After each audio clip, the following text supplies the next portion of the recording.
Hello everyone and welcome to our latest edition of CharitEpulse, our bi-monthly charity podcast. My name is Catherine Rastomji. I'm charities partner at Shakespeare Martineau, and I'm joined today by my regular co-hosts Charles Mosquita, charity director at Quilter Cheviot Investment Management, and James Saunders, charity audit partner at Moore Kingston Smith. And together we explore the latest pressing issues affecting the not-for-profit and voluntary sector. So this week we've got some interesting stories we're going to dive about all over in terms of what's been happening. I'm going to start with the Charity Commission having issued not one but two official warnings this week. And the first one I'll mention is in relation to East London Mosque Trust, which managed to lose £1 million, £1 million, which I kind of thought was quite the big deal to have lost that amount of money. There was a commentary by the charity itself, which seemed to be playing down the seriousness of that loss. And I just had various conversations this week with others in the sector saying, I'm not sure that's the right tone to take. I think any loss is a big deal. And the fact that the Charity Commission have issued an official warning about how the trustees have behaved during this process, I found interesting. So, James, I might start with you on this one, whether you had any particular thoughts.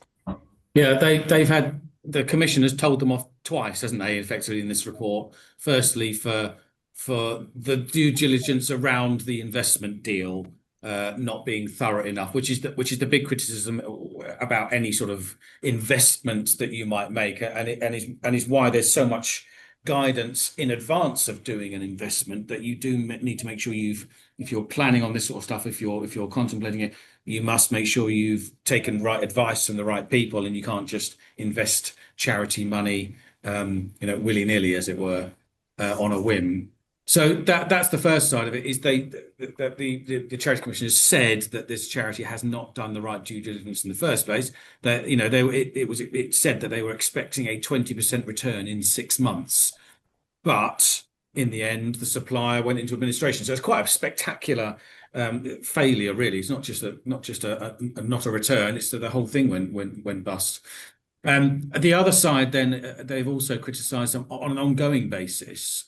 And it does seem that they have, the Commission has told this charity off before about the trustees' lack of effective oversight and failure to properly scrutinise investment policy and investment decisions as a whole. So they've told them off on two fronts, really, and there's two criticisms in there. I mean, I thought it was interesting, Charles. I don't know how many client meetings you might have where a client would turn up and say, we expect 20% return in 6 months. Go. Yeah, that should send definitely risk warnings to anybody, because it sounds too good to be true, and clearly in this case it definitely was. I find this slightly amazing. I mean, the turnover of the organisation, I had a look at the report and accounts, is around 5 million. They do have investments in the respect that they have property assets, which I think in total are valued at about 40 million, but the investment property is 16 million. I think this is an organization that if it didn't take advice, then I would be fascinated to understand why they thought this was a good idea. And particularly as they don't seem to be investing elsewhere. And the other thing, looking at the report and accounts, being a mosque, is that they need to invest within Sharia law, which is quite complex. We have a specialist unit that does it. And there are a certain amount of restrictions. So yeah, I find this quite amazing, and yeah, I don't think that it's a very clever remark from the charity to say, actually, in the scheme of things, this is not significant. I think everybody who's given money to them, I think, will feel somewhat disappointed.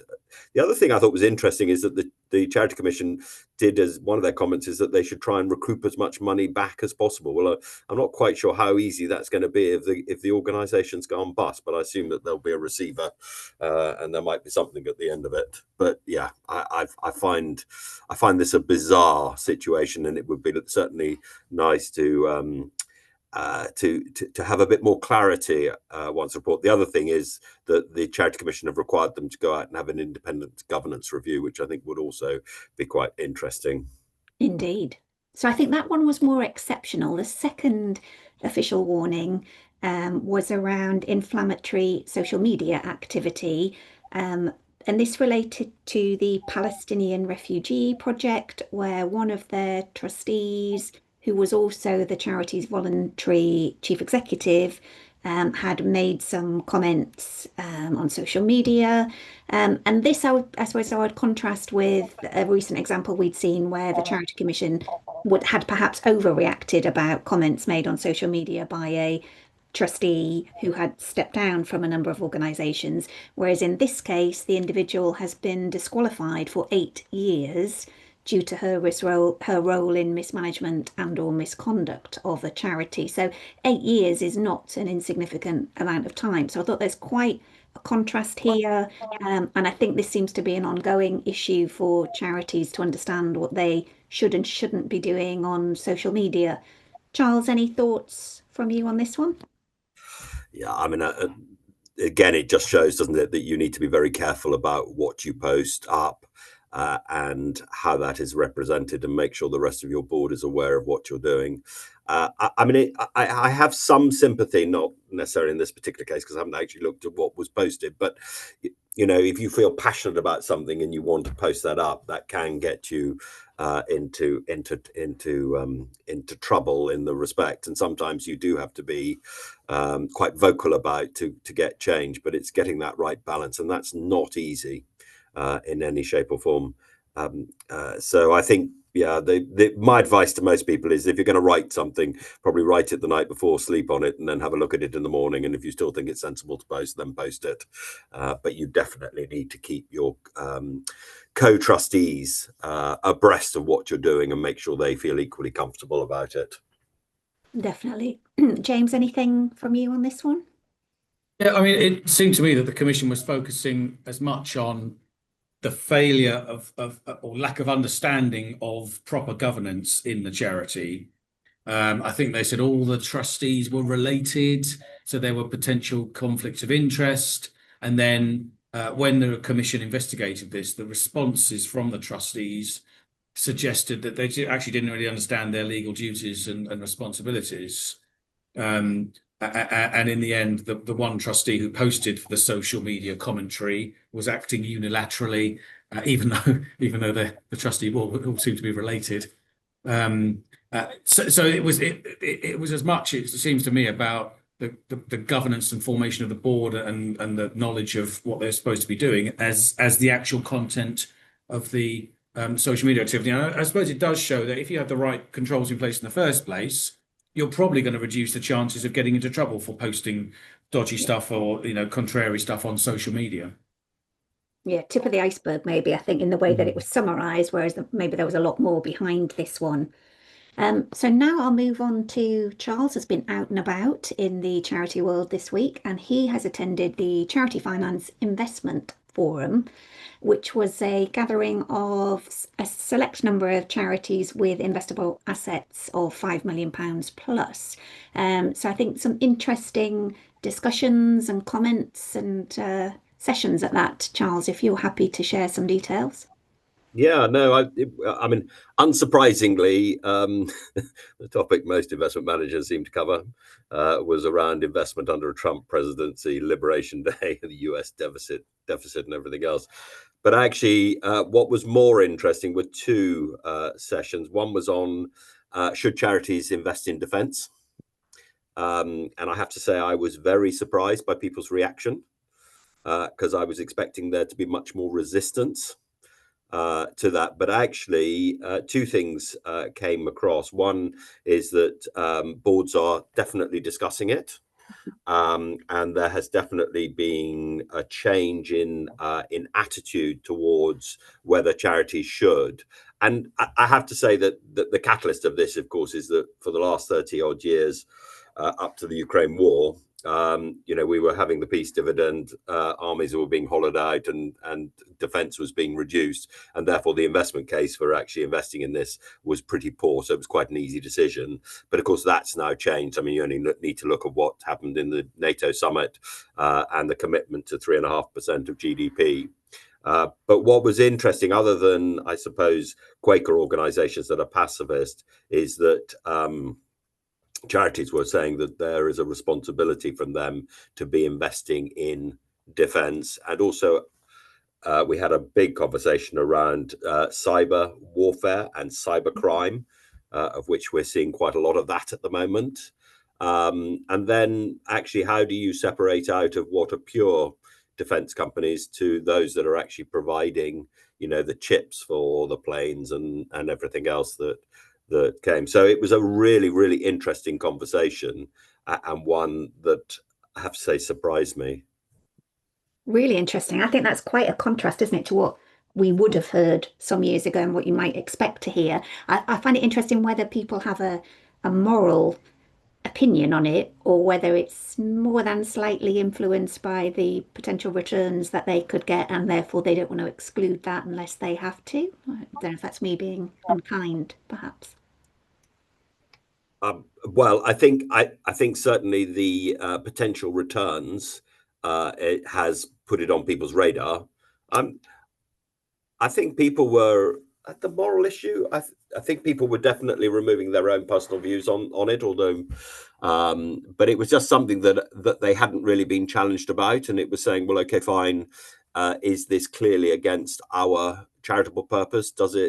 Are we? I mean, one viewpoint, which actually came from a church, was that for us to protect our beneficiaries, having a strong armed forces is a deterrent, and therefore that's acting in the best interests. Interesting.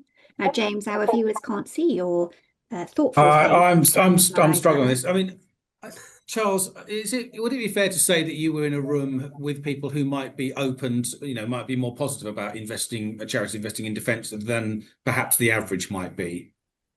No, I don't think so. As I said, I was surprised by the reaction, and this is not the first I've tested this with other groups, and people are expected to react differently.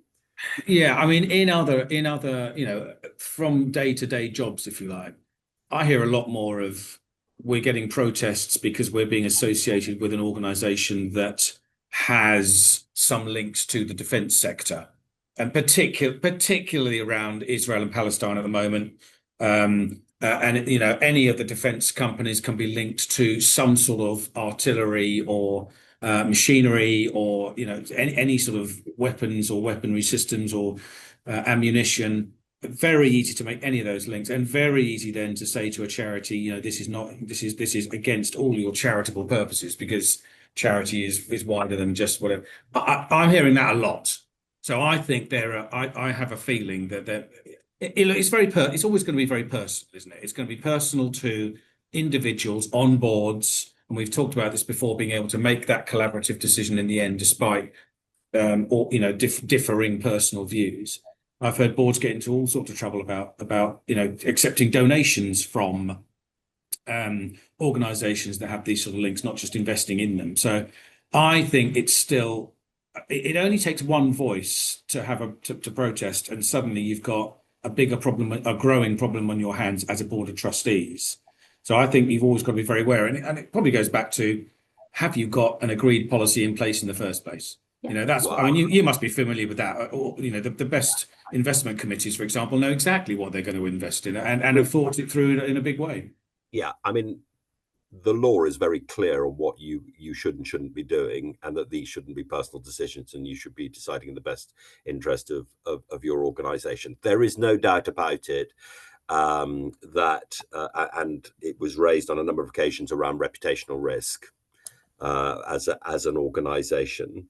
And the thing is absolutely key is, one, that you've had the conversation, you've recorded it, and you have a clear statement about it. Because actually, I think you can make a very just case of why you would be wanting to invest in defence, and why actually that's a positive thing rather than a negative thing.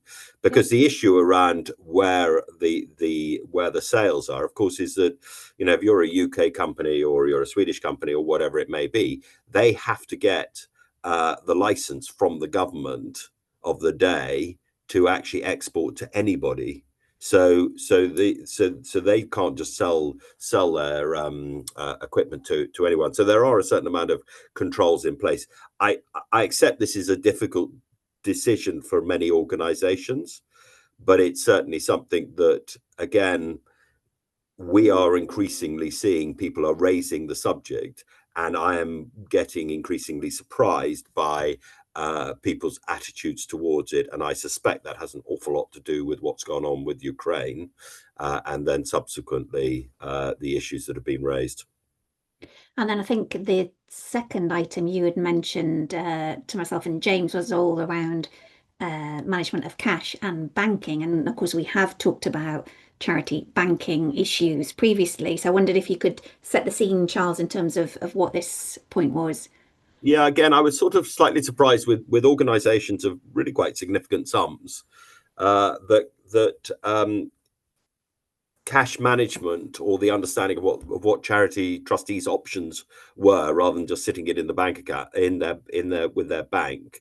And one of this is the reason this has come up is that, of course, banks are paying pretty paltry rates, most of them, of when you sit cash there, and it becomes, I mean, I describe it as a wasting asset, but you're probably not maximizing the opportunity.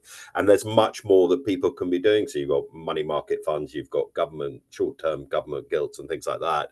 And I was just sort of slightly surprised that the trustees hadn't had more of a conversation with their investment managers, where actually you can set up an account very simply and do it so that it's complementing your banking arrangements. Because I fully appreciate that some people will be concerned about the effort it takes to open up an account. But if you've got an existing account with the investment manager, why wouldn't you do it?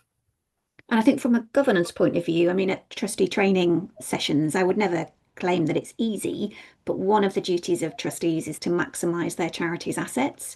So I do talk about, if you've got sums that are sitting in your bank account not earning very much interest at all, and you don't need to access those funds on a daily basis, you should be looking at what else could you do with them. But James, I wondered whether you had any thoughts about what might be putting trustees off, perhaps, why it's sitting in their bank account in the first place. Yeah, I mean, it's the real world. I think real world examples of 2 points that Charles made, really, and to elaborate on those. Firstly, the complications of opening accounts these days, and I think it might well be not as difficult with investment managers, especially, as Charles says, if you've got an existing investment manager to open another account. But the sector at the moment is tarnished, and trying to open a bank account at the moment is really, really difficult. And it'll be the same with opening anything new, and they get put off that sort of stuff. All the anti-money laundering regulations that have to be complied with, all the going into branches. Now that might, well, I'm not saying that it automatically applies to investment managers as well, but that's the perception out there. And the other point really is, I think trustees are very, very wary of tying up any sort of money in anything other than liquid cash. And I know that Charles will say it doesn't have to be tied up at all. But again, it's a perception piece around, because we've got to have money ready in case something goes wrong with a project, or we need it for this, or we've got, heaven forbid, a redundancy program to get through, or anything like that. I think from the board's perspective, there are two reasons to go to be prudent, if you like. Yeah, and I think it's their perception, isn't it, that they might need it and they can't get it, rather than understanding, but you can get it because it's still liquid and you can access those funds, but you've got the best of both worlds because you're getting more interest from it. So I think sometimes it's that lack of proper understanding, maybe, where it's perception rather than the reality. And just to put that into perspective, money market fund is, you can get the money back in 3 days. Gilts, exactly the same thing, back into your own bank account. And I mean, Bar Research UK, where I think we're sitting on about 1.6 million, of which medical research that we're going to be spending out over the next 3 years, by placing it out into those funds, we've uplifted the amount of interest that we get from about, I think it was less than 1% up to 4%, which has meant that we've got another 60,000-70,000 pounds to spend a year on medical research. So why wouldn't you do it? Security's better. You're diversifying your risk. You're not putting the capital at any more risk than having it in the bank account, and you're getting something closer to base rate. So I agree. Why wouldn't you do it? I mean, certainly anecdotally, from experience recently, the last couple of years in particular, any sort of reasonable sized charity with a CFO or equivalent, a genuine head of finance who has some idea of what they're doing, will have thought about this. It's not something that they won't have thought about, and they will know, as you say, Catherine, they do have a duty to maximise returns. And having it sitting in a bank account, a current account, earning zero interest is they do need to think about it. It's the hesitancy and the reticence to in their eyes take a risk on putting it anywhere. I think that is the problem. It's not ignorance in the first place. It's the fear of doing something about it. Yeah. But I still think people lack. There are a lot of people who lack necessarily the understanding, and it's not their job. Why would they? Because they don't deal with these things and they don't necessarily understand what they're investing in. But particularly if you've got an investment manager, they should be giving you the advice and they should be able to give you that clarity. Sounds like there's a chance of a few free advice visits, Charles, from the investment managers. Well, funnily enough, I had a call yesterday from an organisation which had reserves of, I think they have 600,000, of which they need a couple of 100,000 working capital, but the rest of it, they're saying, what can we do with it? So, I've just set out for them some very simple things that they could be thinking about. Well, there's another very big point there, isn't there? That actually, to be perfectly honest with you, the investment managers aren't really going to be interested in smaller charities generally. They're really, they're looking at your good self excluded, of course, Charles, on this. You're always happy to help. But I know, again, from experience, if you go along with less than, let's say, £1 million in reserves, they're not really interested in even talking to you, frankly. Yeah, is that fair, or am I? No, I couldn't possibly comment on my. That's a present company accepted. But I think you're absolutely right. I think, but if we know, because we've been dealing with charities for a long time, that the whole sector's premise really is about sharing. And therefore, I absolutely take the point. I don't care how much money somebody's got and how small amount it is. If I can at least help them, signpost them and give them the information they can need, make a informed decision, why wouldn't I do it? Okay, fine, it might take, half an hour, a conversation or whatever it may be. But, you're always wanting to make sure, however small the organization, that they're doing the best with their money so that they can maximize the public benefit. I'll get off my soapbox now. Well, very, very, very generous, very, very, very generous and spirited of you. Right, I'm going to move us along now to an article we've seen this week, and the headline is "Large Charities Should Shift Power to Communities to Remain Relevant." And the chief executive who has said it is Matt Hyde, who is currently chief executive of the Lloyds Bank Foundation for England and Wales. But some listeners might know him more as the former chief executive of the Scouts. And I just thought in general that was an interesting headline. It was talking perhaps more gently about encouraging large charities to focus on shifting power towards local communities, but I would still take some issue with that from a charity law decision-making point of view. But I did wonder if maybe I was being overly sensitive reading the article, and James, Charles, whether the two of you had any alternative views. Yeah, I can kind of see both sides of this coin, and it's a difficult one, really. I have a close family member who's been very heavily involved in an organisation very similar to the Scouts, but for girls. Let's put it that way, for decades, and has become more and more furious with that organisation along these lines. Really, central decisions not being made in the interests of wider community groups. And I don't think it's all in the public realm, but the Girl Guiding the Guides organisation sold a load of local facilities totally against the local community groups' wishes, and came unstuck in the press, really, with an awful lot of negative press about the decision to be, decisions being made centrally for financial reasons. And I wonder if possibly the commentary that we're looking at from this from Matt Hyde is possibly related to that. But I can see that when he says a big monolithic machine more focused on numbers, I mean, that's one way of looking at that guiding situation, I think.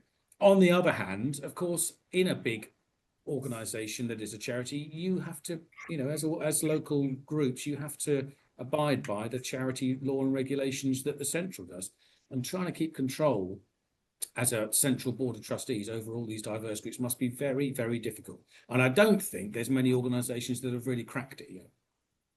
Yeah, I think my objection was more the terminology move towards local community ownership. And you think, what does ownership mean? What does this, shifting power? I just think, to my mind, puts us in conflict immediately. And two of the examples given in the article was Macmillan and Mencap. And I would say, well, they both operate in the community because that is and always has been their model. But Charles, did you have any observations as you had read it? Yeah, I mean, I always get a little bit when I read sweeping statements, and I sort of think, can you really apply it across the board? That said, I mean, you've got two sides to this, haven't you? You've got one of the reasons that organizations get together for whatever reason is that there's the benefits of economies of scales and having the right infrastructure and everything else and the expertise, where smaller organizations struggle with be able to do that. But then, where the magic happens, a lot of it is on the local, in the local areas, and it is to do with the local communities and how do you balance that? And I do sometimes wonder, a lot of this is actually about communication and poor communication, and one not talking to the other and actually listening and trying to work out ways forward. So, I think about the hospice movement, which I think has actually been really good at doing this. It's kept itself local, it bases itself local, and it makes it has that feel. And I think people. But Charles, the thing about the hospices is that they are all individual charities. Yeah. So although Hospice UK is the regular, and actually that's a quite good example of a group of relatively large charities in their own right. Some of them, are quite big and influential, actually operating well through a regulatory body or a representative body, at least in Hospice UK. The distribution of the hospice grant last year and this coming year, it seems to be a reasonably sensible process. But that is not one. Clearly, there is not one hospice charity with all these locals. That's there is a difference there. No, I agree, but but as I said, I think there are lessons to be learnt of how you can do that well, because I know certainly in the past that the Hospice UK have had issues around being the umbrella and the rep. So it hasn't been smooth riding, as far as I understand, with them over the years. So they've had to probably learn quite a lot over the time. So yeah, I mean, it's horses for courses, but to my mind, half the problem generally is around communication. Yeah, indeed. But I thought it was an interesting article, even if I pretty much disagreed with everything in it. But there we are. It's not always about me. But thank you both for your comments in this session. Apparently, we've become popular on YouTube. So if you have already found us on YouTube, please give us a like and a follow and say something that we can comment on perhaps in a future episode. You can find us on our own websites, on Spotify, Apple Podcast, different locations. We'd very much welcome suggestions for things to cover in future episodes, but generally just to hear what you think. So thank you for joining us and hope to see you another time.